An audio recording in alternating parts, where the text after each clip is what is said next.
Hi, welcome to another episode of the Caroline Glick Show. I have a special guest for you today, Haim Bernstein. I met Haim. First of all, welcome, Haim, to the Caroline Glick Show. My honor.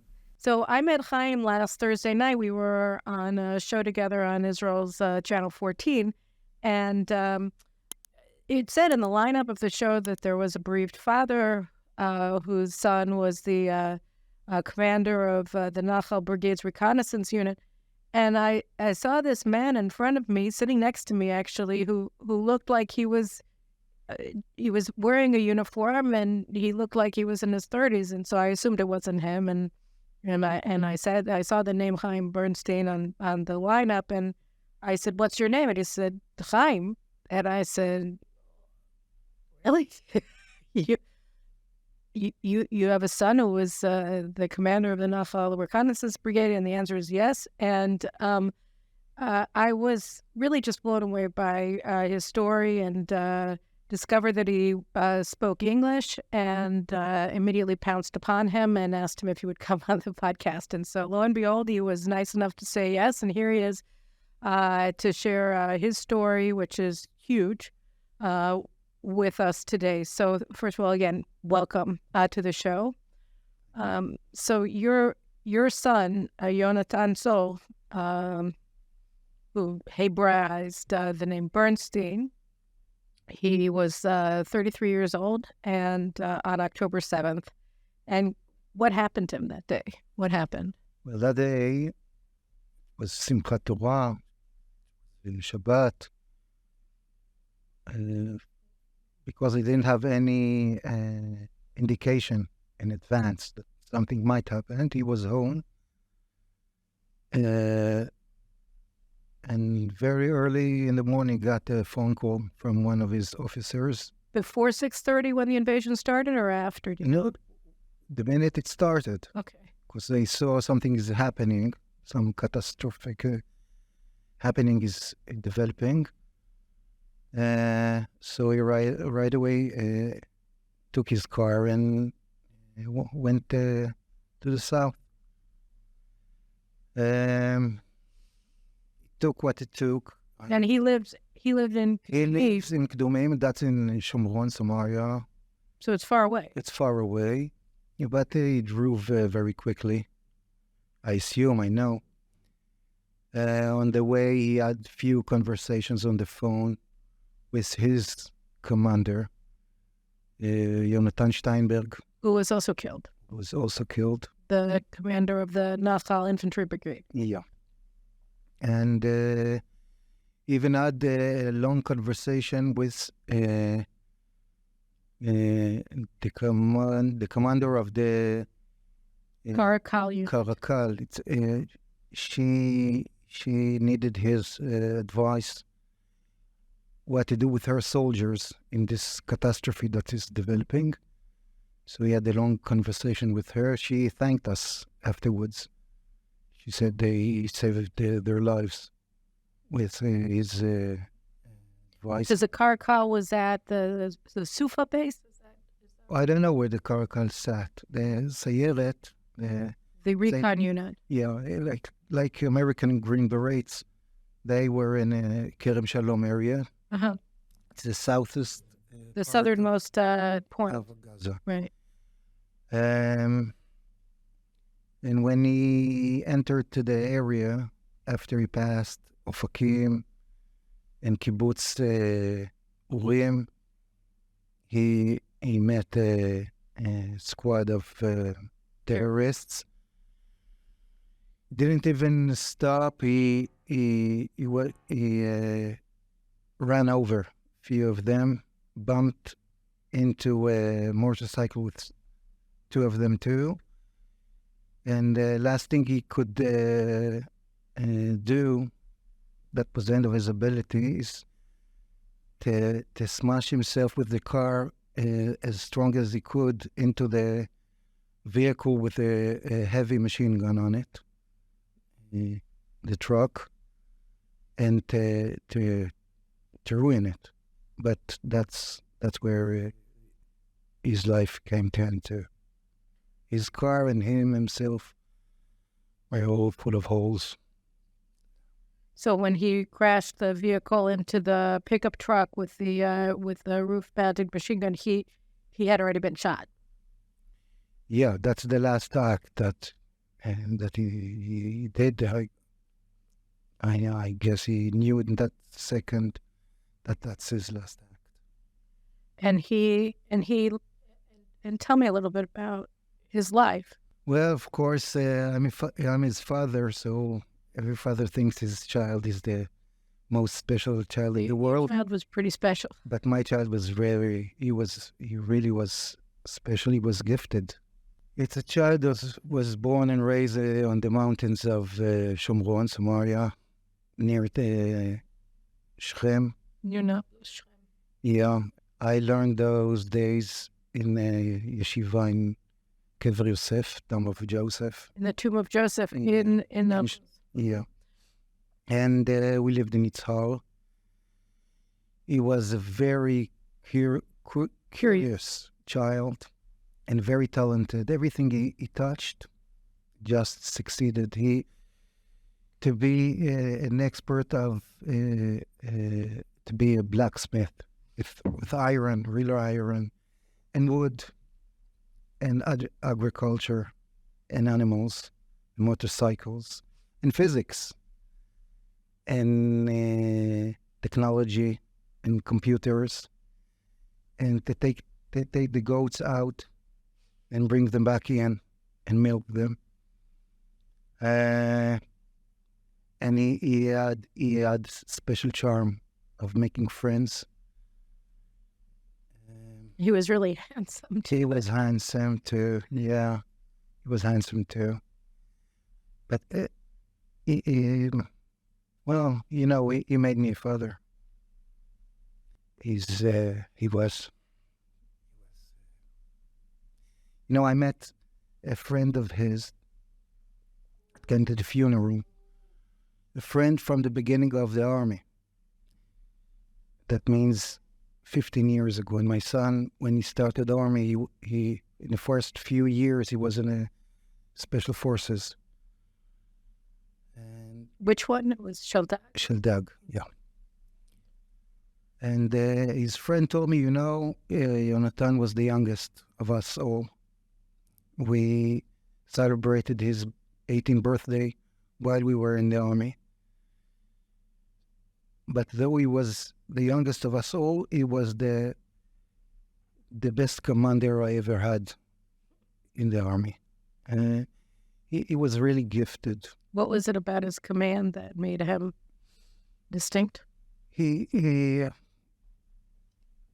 was a leader that everything had to be perfect, but his relationship with everyone, officers, and even the guy that cooks in the kitchen, he was a friend.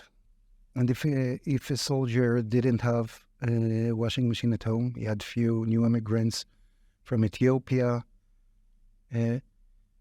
So on the weekend, Yonathan went and he got him a washing machine. That was him. No distance between the soldier and the officer. But when he had to say his truth, he said it loudly and clearly. So he was able to assert his authority while still not looking down at them. Authority without using force. Well, I remember when I was in the officer course, we learned that there was a disease that all the new officers got, and I certainly had it, which was called sagemed, which is sort of second lieutenant-itis, where you come in and you're a junior officer and you don't understand what that means, and you think that you're supposed to be able to just snap out orders like they do in the movies of the U.S. Army, and everybody's going to, salute, and it takes a while for some people to figure out, no, that's not how it works. That's not how you have authority, because everybody's young. So it's very impressive that he was able to do that from the outset. Truth is, he was never a Sagam. Yeah? He was never second lieutenant? How was that? Because when you come from the special forces, the time that you have the to practice before you're sent to Badichat, the office. Officer training course. Yeah, is approximately 2 years. So So after the course, you get your Segen. first you started. Yeah. That's very cool. So he was in Shaldag, and then he moved to the Nahal Recon. No. After Shaldag, he went to be the first officer of a new unit that was developed called Rimon. Okay. Ofer Winter was the commander of Givati, and he was involved in developing Rimon. So Yonathan was the first team leader in Rimon, and he did there several. Was a team leader. Then he was called Faked Palgat Lochamim. He was head of a squad of soldiers. Yeah, In the special forces. so he was for a few years there. It was a chance for him to make a change because it was a beginning of a unit, so he could really bring in all his specialties in navigating, in hiding, and commando techniques. He brought it from Shaldag and from the mountains and In Samaria. yeah. Because one of the things that I thought was really interesting is that one of the groups in Israel that is particularly maligned by the media here, the left-wing media, and then through them by the American media and the global media, is what they refer to as hilltop youth. People particularly from the hills of Samaria, the mountains of Samaria, young men who go out and they farm and they ranch. And actually, Yonathan was one of them before he went into the army. Well, it reminds me an article that we had to learn many years ago in the university, an article that was written by Kurt Levin, and the name is Sinat Tzmit Etzel HaYehudim. Jewish self-hatred. Yep. He was a Sociologist, yep. and he explained why Jews hate themselves so much, why Jews hate other Jews that look more Jewish outside, why they feel that you're spoiling my effort not to be such a Jew. I don't want to be a Jewy Jew. Why? Yeah, Jewy Jew. And that's nice. Yeah, so I think it's really ugly what they do to these youngsters, especially, and all the settlers in Yehuda v'Shomron. I still have children there, married. I have grandchildren there. Hey, I live there. It's a great place to live. It's a great place to raise children. Maybe the best, It's not just a great place to live. It's a very important place to live in. So that's the thing, is that, really the reason why the hilltop youth in many cases receive such a bad rap is because they are securing Israel's possession of Judea and Samaria, because they don't just, go to the community center and play ping pong or whatever in the evenings. They wake up in the morning and they go protect the hills with their sheep and their goats. Yeah, and I think they speak a little bit different language, because you said it's a great place to raise children. And they say it's a very important place to raise children. So today, in this new age, to talk about a very important thing to do for the nation, it's out of fashion. It's not the language that we used to hear or speak. How did you raise him? I raised him, not only me. You and your wife. Me and my ex-wife, and the community and his teachers. I'm just one of many. That is a child of the Jewish nation, and we have a shlichut. We have a mission. We have a mission, a big mission.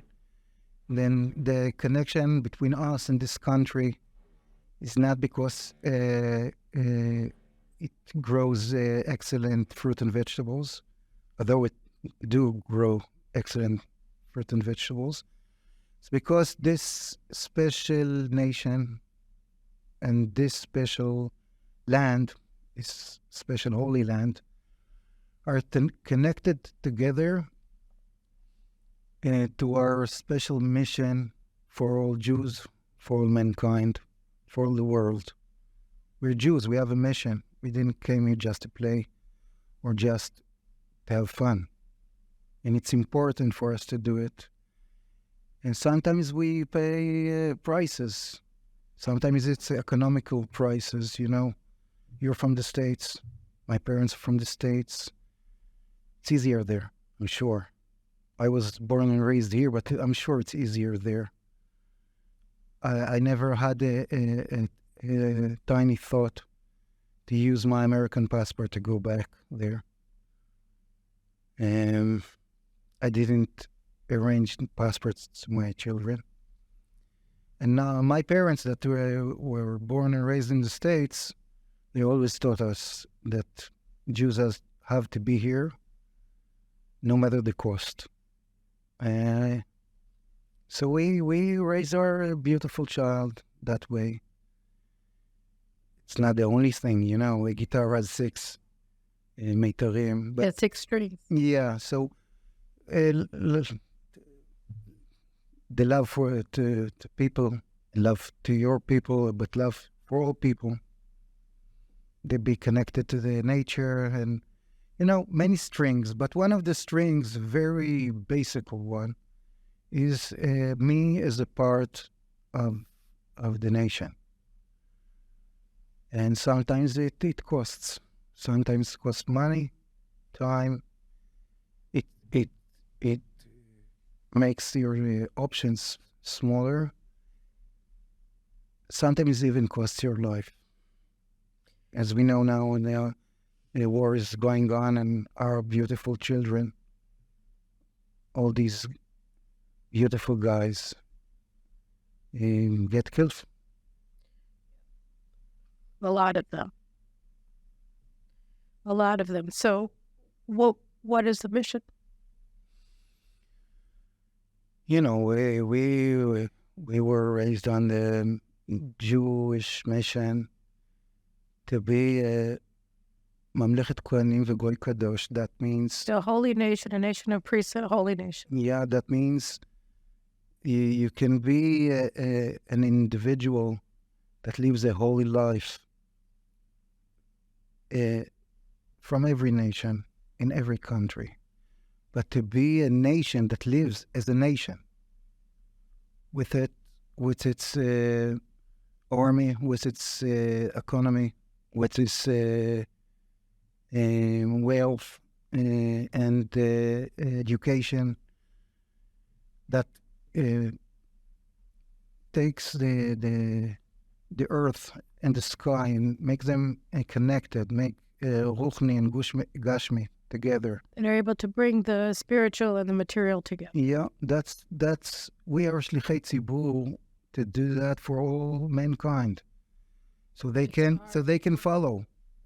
So we're supposed to be that joining point, leading humanity to join the spiritual, the holy, and the mundane together. And it's our job to do that. So when, the Hilltop youth are attacked as being violent, as I don't know what. Israeli soldiers are now attacked, being violent.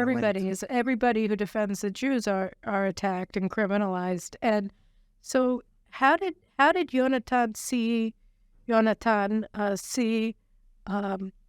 the idea of living out? He also built his home for his wife and his children on a hilltop in Ketumim. So he had a very clear sense of topography, of where a house should be, and how to raise a family. What was his thought about that? How did he see? Well, he had his beliefs, and they were very. I need your help. No, it's okay. They were very clear. Very clear. And he knew that one day his beliefs will stop his path in the army, that he won't be able to be in high places in the army. And we'll get to that in a second. Yeah, okay. Leave that on the side. I promise we'll get right back to it. Okay. But as my father, may Rest. may his soul rest in peace, he used to tell us always that you do your best, and God will do the rest. So I used to tell that my children too. Every one of us has to do his best. Everyone has a special field to do it. So my child was a soldier, another child is the economics and אגף התקציבים. He works at the Ministry of Finance. Yeah, and I'm a social worker and a therapist. But we have to do everything that we can do in the best way. That's a part of being one of this nation. And he did a hell of a good job. His job. He did. So when you said that he thought that he knew that he would be blocked from being promoted in the military One day. Why did you just assume that? Is take that for granted? No, that it's not an assume. I'm certain of that. I can see the chief masters of the army of today. They all speak the same language. What language that sees the world through the individual, that sees the world through material matters. That what helped to develop the way of thinking that if Arabs in Gaza will have enough jobs and enough money from Qatar will enter, everything will be quiet. And they said it once and twice and 10. And if when they send rockets, I live where the rockets fall. It will just answer with small power, not too much, so they can calm down too.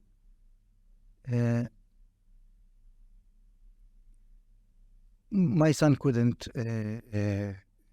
agree to that kind of thought. He believed that the world is basically a question of ideas, ideals. Yeah. We should go back to ours. The Muslims in Gaza, they are deep inside their ideals. And money, even jobs, they won't change it. So it's a war. It's a war between nations. War is always between nations. They try to teach us for many years that there will be peace between Arabs and Jews in Israel. And there are only a few rotten apples in the big barrel. And if we will take them out, everything will be fine. But to think this way, you have to be a guy that sees no evil and hears no evil. Because they say loud and clear that we have to die, or at least not to be on this holy ground. It's not like to come as a police officer to the Bronx and look for the gangsters. And after there'll be no gangsters, there'll be peace in the neighborhood. The guys in Gaza, they voted for the Hamas. For a reason. And it wasn't because they thought that they would clear the potholes and clear the streets better than... Yeah, and I serve now in the north, but my friends from the south, they describe that almost every house that you enter to, you find a weapon or flags or whatever of Hamas. It's a mobilized society. Yeah, it's what their nation wants, and we have to decide what to do. What do we want? You told a story on the program last weekend where you were saying that you told a story about what happened with Yonathan in officer training course, and that the commander, who was that, Khalifa, was he the commander then? I'm not sure. I think it might be Fuchs. Oh, really? So you, the Fuchs or Aaron Khalifa, one of the generals now in the general staff, that he was the commander of the training base. And he gave them a speech and talked about how, they have to prefer the lives of the Palestinian civilians over the lives of their own soldiers when they're in battle. Can you just, so that the concept that they were teaching the cadets to be commanders in the IDF is that their soldiers' lives were worth less than the lives of people in a mobilized society organized around the principle of eliminating Israel. Yeah, this story is right. I don't think there's a reason to be very surprised. Right. Because it's very telling about the message about where he was being promoted, what he was being promoted. Yeah, but it's not a big surprise that this is what they're trying to teach us for many years. Here in Hollywood and everywhere. That war is passé. It's not time for wars anymore. So there are only conflicts, and everything is a question of narratives. And everyone has his truth, and all these truths have to find a way to live one near the other. No good or wrong, really. Just relatively. And how did he respond to that? No, he raised his hand and he said that for his opinion, he couldn't keep his opinion inside when he thought something is very wrong. For his opinion, the lives of his soldiers from his nation is much more important than the lives of the uninvolved civilians of the enemy. And what happened? The officer there said that it's a terrible thing to say from the cadet. Musari. Oh, from a moral perspective. From a moral perspective. And he asked in the hall, is there another guy that thinks the same? So after Yonathan said it loud and clear, most of the new officers in the hall raised their hands, and then the officer said, "Wow, I think we have a very, very big problem with this course." It's crazy, isn't it? It's sad, more basically sad.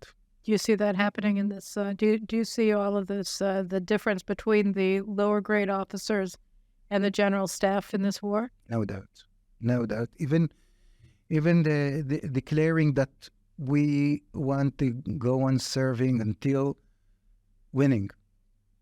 I'm a part of the movement that is called Miluimnikim.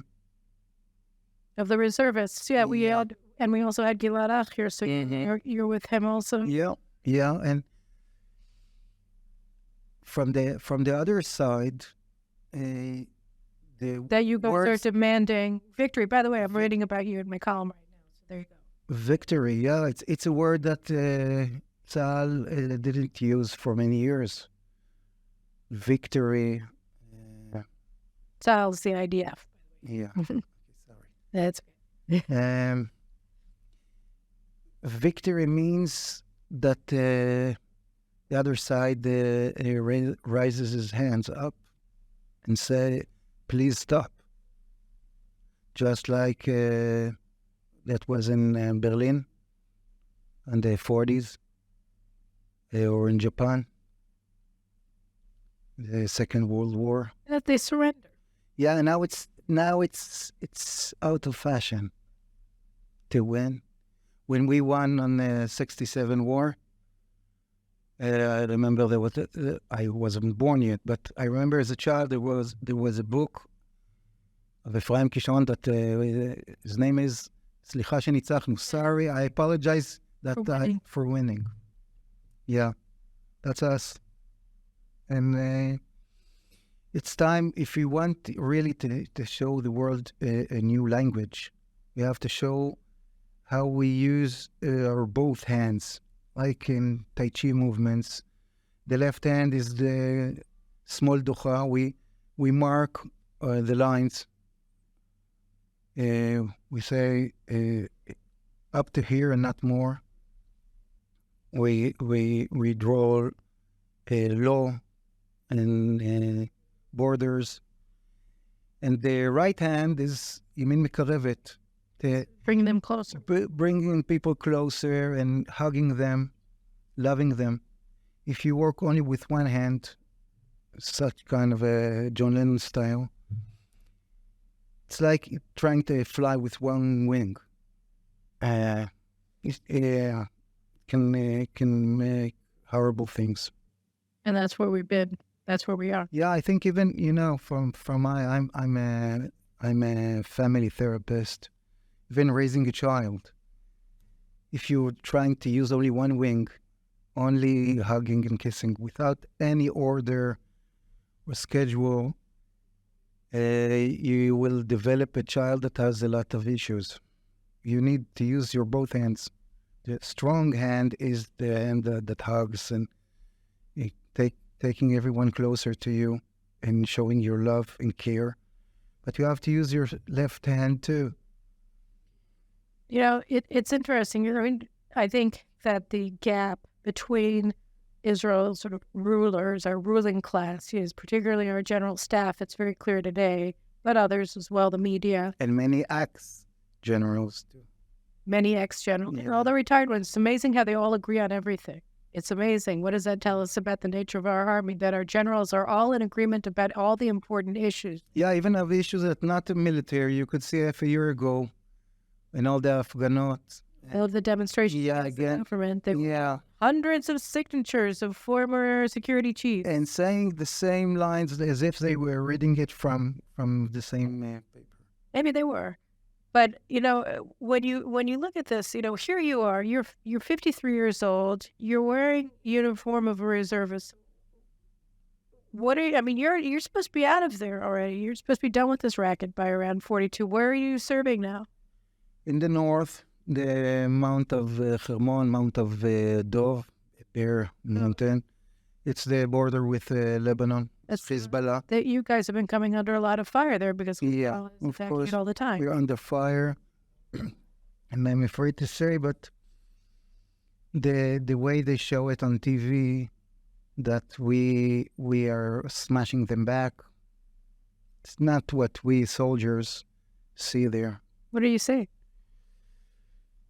It's very complicated to get shurim. To get approval.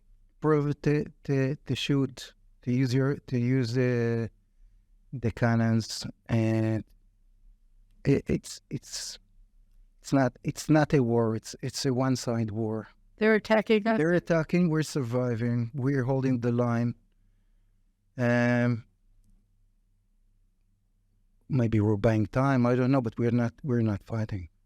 We're not fighting. We're just holding the line up. And What do you think? The soldiers are very aggravated, I can tell you that. And they're wonderful, wonderful soldiers. All of them came from home 109 days ago. I came a week after them because I had Shiva. You just got up from the Shiva and went to the army. Yeah, but the night between that and that, I had another son that got married. He's in the army too now, of course. Where? He's in the north. I have one son in the north and one son-in-law in the north and one son in Gaza. So you guys are mobilized. We do what we are told that is important to do.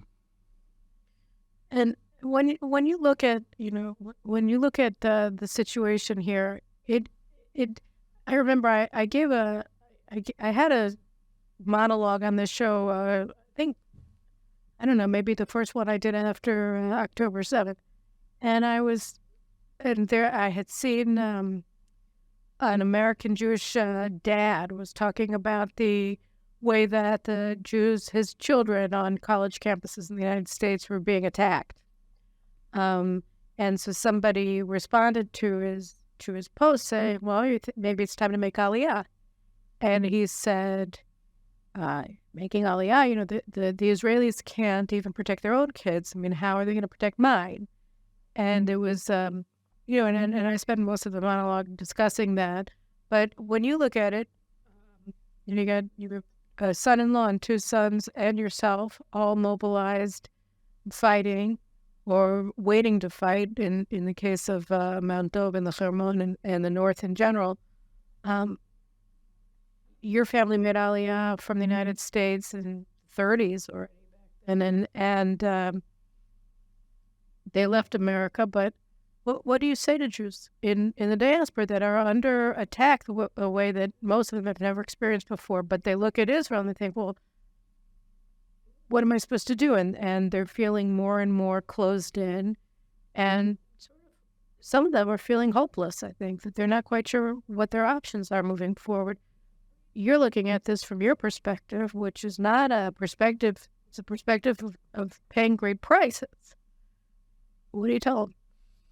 Well, first of all, I don't know if you look at the material level, I don't know where is safe here. I'm not sure that here is safe more than Long Island. I guess it's much more safe than France. But in the States, it's uncomfortable to be a Jew now in the States. I know. I still have a few relatives in Long Island. But our story is a completely different story. We live and fight, sometimes even die, for this land, not because our dream is that this will be the finest, the nicest, the most safe place to the Jews. Because this is the right place for the Jews, because we are Jews. And we're not just another nation. We have responsibility to fulfill our journey. It's not a game. It's not a hobby. It's our mission. That's the reason our souls went down to this world into bodies. That's the reason that 3,500 years ago, our ancestors stood around Mount Sinai. That's our journey. And I'm not going to disappoint all of them. That's our journey. It's to be responsible. And if we get like lazy bones, well, we'll be damned. It's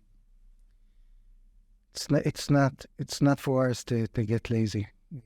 Even if I can tell you, I always taught my children when they went to the army. I think I told you in that show too, that the first mission as being a soldier is to win. To win against the enemy, to beat the enemy and save our nation and country.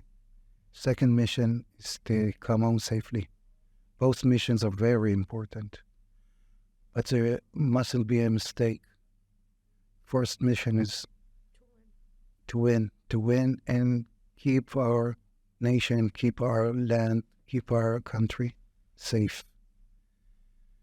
And when the two missions clash each to another, you have you have to be clear that you know what's your choice, what you have to choose. That's how I was raised by my parents. That's how I raised my children. I lost a magnificent child. I have a lot of pain, but I have no regrets. And I'm sure if he had to do it again and again, same decision, he would do the same decision again and again. He would run to his car early in the morning and drive like hell to his soldiers and fight the best he could fight on the way. And if he had to pay with his life, he would pay. If I could pay with my life instead of his life, I'd gladly do that, of course. I'm going to live until my last day with that giant hole in my heart. I even don't have the guts to look inside yet. It's too dark for me. But I have no regrets of how I raised my children, being a part of this nation and being on the side that who gives, not to ask, what am I getting back? It's not business. It's like making love. Making love is to give. Business is to see what I get and what I have to pay for what I get. When you're in a love state of mind, you want to give. We're reading an important parsha in the Torah this week with the Geulah, with the crossing of the Red Sea. It's the beginning of our journey as free people from being slaves in Egypt. And a friend of mine this morning called me up, actually, the day that we were burying all the soldiers from the disaster in Khan Yunis. His daughter got married. She's also an officer, and her husband has been working as an army doctor. And it was very strange to be at this simcha, at this happy occasion in the middle of everything. And so he called me this morning and said that he had, that Rabbi Zaks, the late British chief rabbi, had written about the portion, and he said that the most amazing thing was, if you go to a summer camp or whatever, you know that it takes forever for kids to learn a song, learn all the words and be able to sing it together. And that the first thing that the Jews do when they cross the Red Sea and they become free is they all start singing, and they all know the words of the song of the sea. They knew it all their lives, and that he said that he sees in Israel, and he actually is from Toronto, he sees in Israel this unanimity that is very reminiscent, that he can't think of a time where there was clarity of purpose and one mind among so many Jews in his lifetime, and much before that as well, for many generations. And I said to him, yeah, but just like we're having the same conversation in different ways all the time about the gap. Like I said, I'm writing an article about it between the military leadership and the rank and file in the army and the people. And I said, yeah, but they had Moshe leading them. As Yashir Moshe of Nice. And he was saying with them, and it feels like that's not what's happening now. And how do you look at that? We're at this time when there's this unanimity of purpose. Where do you see this going? I'm afraid it's moving. I'm afraid I'm not sure, because you can see the movements in the crowd. You can see the movements, people around me in the Miluim. You can see people. Miluim is reserved, by the way. No, it's okay. That's what I'm here for. But I can hear the same kind of music from the October 6th. Among the people you're serving with? No, among the leadership. Not only leadership of the army. leadership of this country. And I don't think it's a issue of politics. It's an issue of starting to speak a new language. Leadership, from my point of view, is based on being modest and humble. Right, humility, humble, just like Moshe. Yeah, without that, you can take a leader from the right wing or from the left wing. I don't know. If I thought that I have these specialties, being humble and being honest enough, and I would go there too, but I know that I'm not. And characters like me that are not with anava enough. That are modest. Yeah. Characters like me, there is enough in the politics. We are very thirsty for something really new, something that will make us feel that we are happy that this is my leader, and that he not only really cares about our situation, but really feels humble towards all our nation 3,500 years back, and who knows how many ahead. And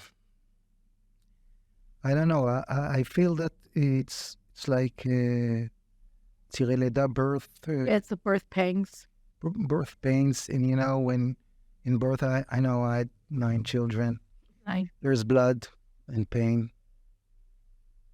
and shouting and